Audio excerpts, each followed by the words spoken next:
All right, so let's take a look at part 4. This is going to be our probability review. So we have a bag contains 6 blue, 9 green, and 7 red marbles. You draw one marble, return it, and draw another. What is the probability that both marbles were blue? So we want the probability of blue and the probability of blue.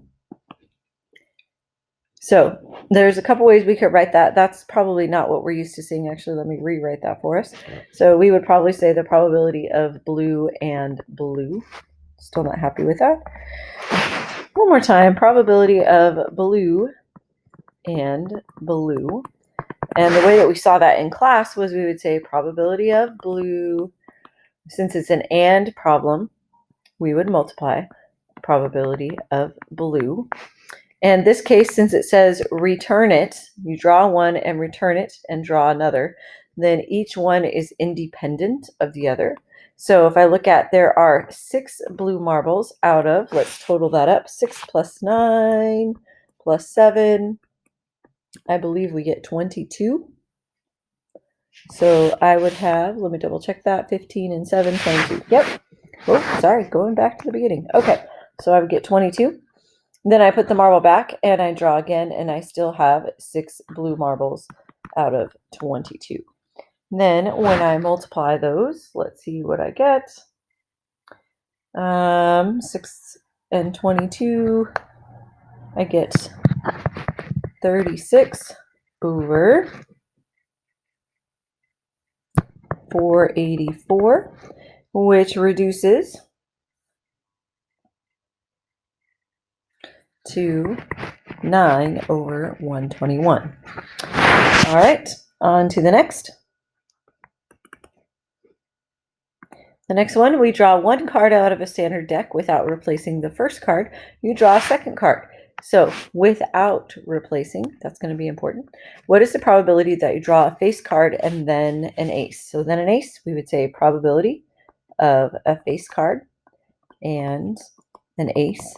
This time we are going to have a dependent situation because we have without replacing. So probability of a face card times probability of an ace, because it's an and question.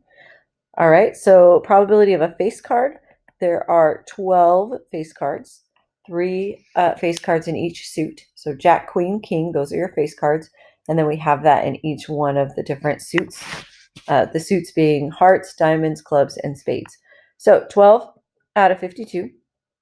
Then when we draw the ace, we have drawn one card, so now there are only 51 cards. An ace is not affected by the face cards, so there are still 4 aces in the deck. We would multiply those lovelies together and get 48 out of,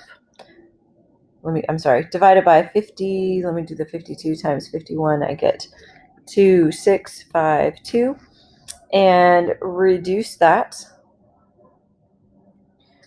and we get 4 out of 221. 4 over 221. There we go. Next, you draw one card out of a standard deck, then without replacing the first card, you draw a second card. What is the probability that you draw a 5 and a 6? So the probability of a 5,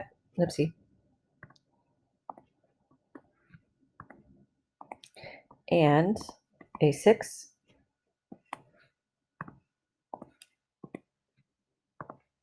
Perfect. And once again, it's and, so we're going to be multiplying probability of 5 times probability of 6. So the probability we're going to draw a 5, there are 4 5s in the deck out of 52 cards total. Then this one says without replacing, so I draw 1, get a 5. Then I draw another card, and this time I'm looking for a 6, so there are 4 6s. But this time, since I didn't put the card back, now I only have 51 cards. When I multiply those, I get 16 times, it was 2652. All right, 16 over 2652. I believe that was it. Let me double check. Great, and then reduce. So that would be 4 over, I get different answers here. divided by, oh, haha, just kidding. That's why. Sorry, we got the same answer that I read in class today. I was just freaking out. I thought I had something different, but I didn't. So we end up reducing divide top and bottom by 4 to reduce that fraction, and there we go. On to the next one. You draw a card out of a standard deck of playing cards. What is the probability of drawing a 7 or an 8? So now we have our first or problem. So probability of 7 or 8 is going to equal the probability of a 7 plus, so when it's or, we use plus, probability of an 8. Then we would subtract out the possibility of a probability of a 7 and an 8. But this one really isn't possible. You can't have a card that's a 7 and also an 8. It doesn't happen. So we don't need the minus part there. We would just do the 7 and the 8. So there are 4 7s in the deck out of 52 cards. And there are 4 8s out of 52 cards. Those fractions actually reduce. 4 and 52 would be 1 over 13 plus 1 over 13, which equals 2 over 13. All right, let's go on to the next one.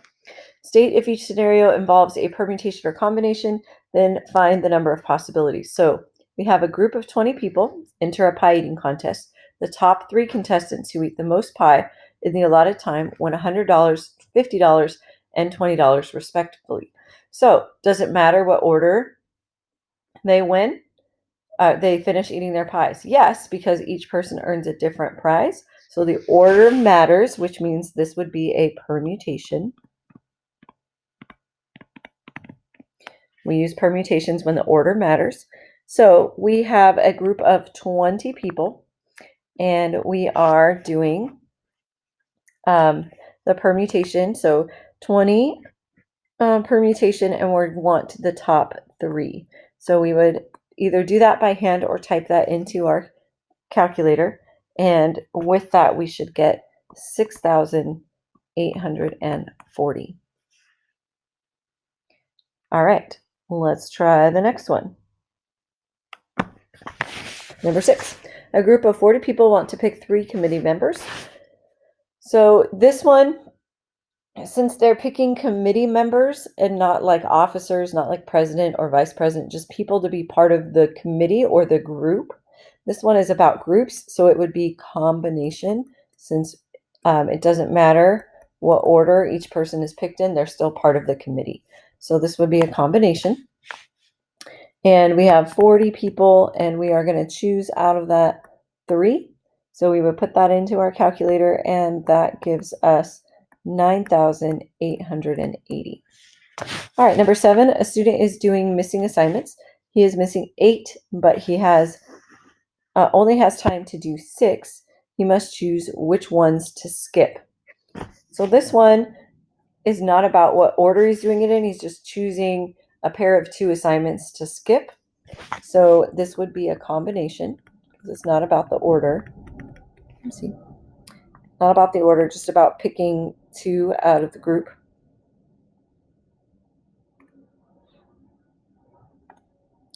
Combination. There we go. Okay, so this is a combination. So we have 8. Whoopsie. That's not what we want. All right, so we have 8, and we are choosing 2 to skip. So this one, if I do 8, choose 2. I'm a little concerned about the way the question is worded. If we're looking for which one he chooses to skip, how many different ways he can skip them, or how many different ways he could choose the 6 that he's going to do. So this one would be the skip version. And then this one would be the ones he actually chooses to do. Would be 8, choose 6. Based on the answer in the key, I believe that they're actually looking for this one. The way it's worded makes me think the skip version, which is a little weird. So I'm going to go ahead and do the 8, choose 6, and I'm going to do it by hand.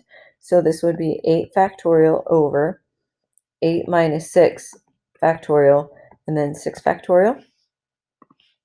And when I do that, whoopsie, that's the wrong one. Okay, so when I do that, that gives me 8 times 7 times 6 times 5 times 4 times 3 times 2 times 1.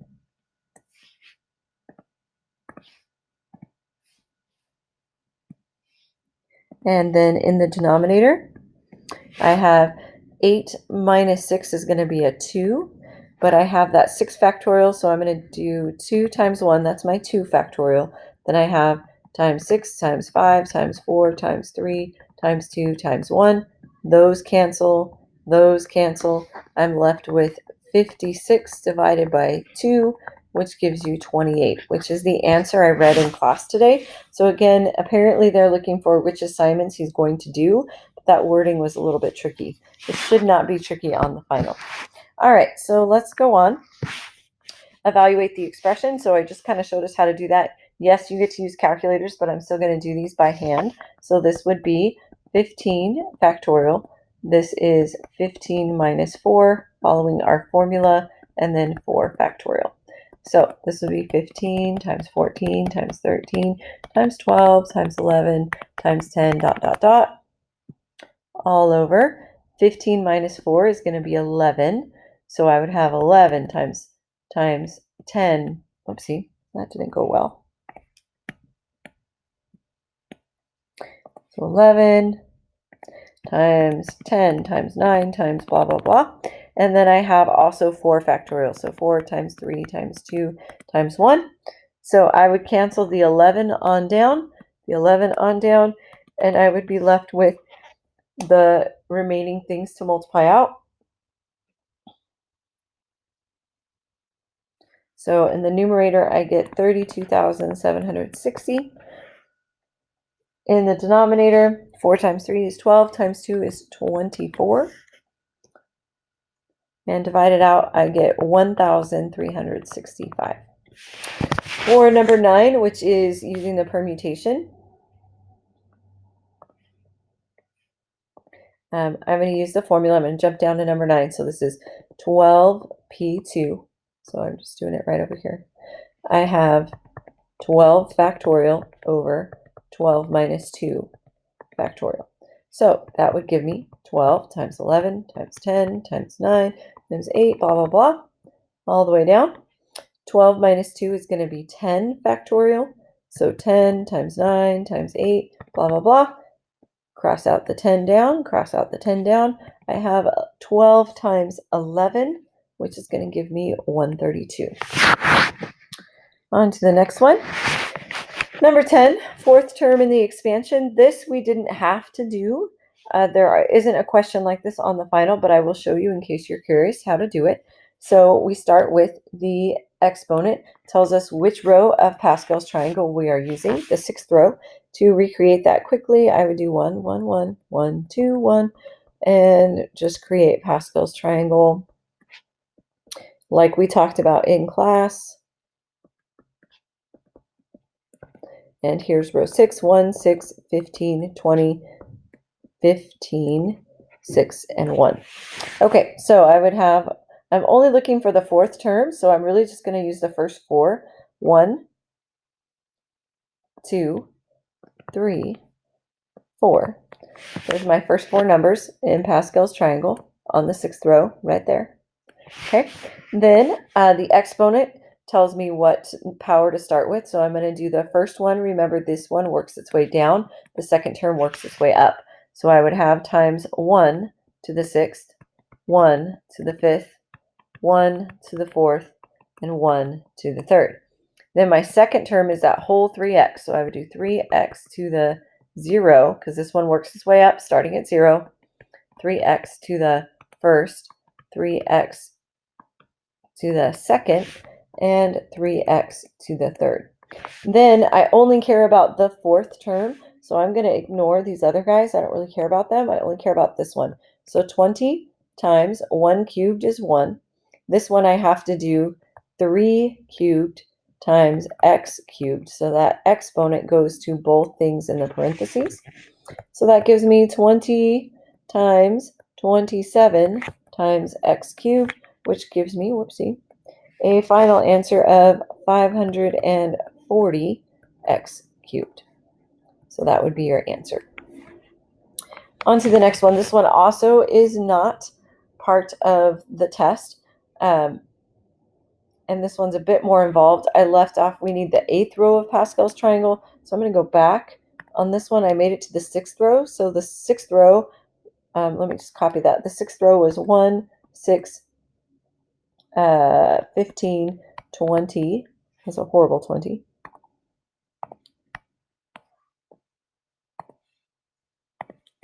20, 15, 6, and 1. So the 7th row would be 1, 7, 21, 35, 35, 21, 7, and 1. The 8th row would be 1, 8, 28. What is that? 56, 70, 56, 28, 8, and 1. So I'm on the 8th row. We want the coefficient of x to the 5th. Since x to the 5th is in the first position, those numbers work their way down. The second term works its way up. So this would be 1 x to the 8th, x to the 7th, x to the 6th, x to the 5th. So this is the term I want to work with. So I would have 56 x to the 5th. Then I need to also work on the minus 3. This one would be working its way up, so we would have negative 3 to the 0. Let me rewrite that. So this would be negative 3 to the 0, negative 3 to the 1, negative 3 to the 2nd. So the term that I want is going to have negative 3 to the 3rd. We would also know that because we know every single term, the exponents have to add up to the original exponent of 8. So 5 and 3 makes 8. Then if I simplify, 56 x to the 5th, negative 3 to the 3rd means negative 3 times negative 3 times negative 3. When I do that multiplication, I get 56 x to the 5th times negative 27. And then I multiply my numbers together, so the 56 and the negative 27 go back, and this gives me negative 1,512 x to the 5th. The question asks for the coefficient, which means the number in front, so the answer would be negative 1,512. On to the next one. Number 12. Find the probability of each dependent or independent event. A man bets on a race. To win, he must pick the top 3 finishers in order. There are 8 competitors of equal ability in the race, assuming they finish in random order. What is the probability that he will win his bet? So the probability that he's gonna pick them in the correct order. Well, the choices here for our probability, first of all, whoopsie, go back. The way that they can finish the race. So the first person, this one, for my total possibilities here, I have 3 places, first, second, and third. The first place can finish in 8 different ways because I have 8 different competitors. Once first place is taken over, then there's 7 people left, 7 different competitors that can take second place, and 6 different competitors that can take third. That's all the possible ways it can happen. We want to know what's the chance he's going to pick the right way. Well, there's only one way that it's actually going to happen. So what actually happens is only one option, the first place, the second place, and the third place. So he doesn't get a second guess. He just has to guess the actual way it happens. So we would multiply that out and get 1 over 336. And if we turn that into a decimal, which we wouldn't really turn it into a decimal, we would just leave it at that. But if you wanted the decimal version, that would be 0.002976. All right, let me just verify really quickly. Okay, perfect. Then on to the next one. A prize bucket contains 5 movie tickets and 7 In-N-Out gift cards. If 3 prizes are drawn at random, what is the probability that all 3 of them are movie tickets? So we want the probability of all 3 movie tickets. So the issue with this one is that when you draw them, we assume that they are drawing them one at a time and not putting them back. They just, whoopsie, they are keeping whatever ticket they get, whatever thing they get, whatever prize. So this is really, even though I wrote it as all 3 movie tickets, it would be the probability. Let me write it over here, sorry. This would be the probability of getting a movie ticket times, because this is going to be an and problem, so it's a movie and a movie and a movie. So probability of a movie ticket times the probability of a movie ticket times the probability of a movie ticket. But these second and third movie tickets assume we have already drawn a previous movie ticket. So we got to be careful when we fill this out. So this would be, for the first one, there are 5 movie tickets out of a total of 12 prizes.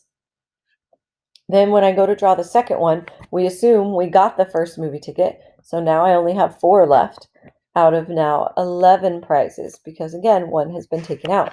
Then when I draw the third one, same kind of thing. I've drawn 2 movie tickets, so now there are only 3 left. And in the total prizes now, there's only 10. When I multiply that out, I get, I believe that's let me multiply it out. I get 60 out of, or I'm sorry, divided by 1, 3, 2, 0, reduce it, and we get 1 out of 22. Uh-oh, maybe I didn't do that right. Let me double check that really quick. Yes, perfect. 1 out of 22. And let me see, for a decimal, if we decimal approximate that, that is, go back, stop that. That is 0.045 approximately. And that's it. That's the end of the study guide. Good luck on the final.